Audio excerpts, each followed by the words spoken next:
Everyone, તમારા બધાનું સ્વાગત છે મારા મિની બ્લોગમાં. જુઓ, આજે એવું જ તો સુગન્યાને શું થયું જુઓ, મને તો ખબર જ નહીં પડતી. છેલ્લા 2-3 દિવસથી એટલું ચીડચીડું થઈ ગયું છે. બસ રો કરે, રો જ કરે છે. મને જોઈને ખબર નહીં પડી રહી. જો અમે ફરીને આવ્યા છે ને, એ દિવસે તો સારું હતું.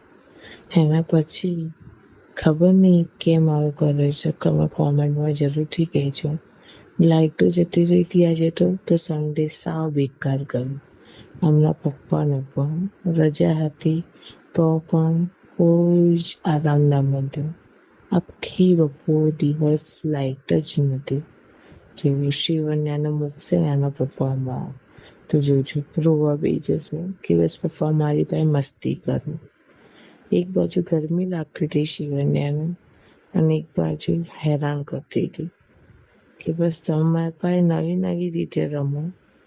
શિવન્યાને નવી રીતે હવે રમવું ગમે છે. એક રીત ગમતી જ નથી. જોયા પપ્પાને હવે હિંચકા કરાવે છે ધીરે ધીરે. થાક ઉતરે નહીં માણસને. અને જુઓ, એક સન્ડે જ આવે છે આખા અઠવાડિયામાં, એમાં પણ માણસ શાંતિથી રહી શકે નહીં લાઇટના કારણે. જુઓ, પછી બહાર થોડો ટાઈમ સ્પેન્ડ કર્યો ફેમિલી જોડે. હવે પછી શિવન્યા સૂઈ ગઈ. હવે મળે છે બીજા બ્લોગમાં.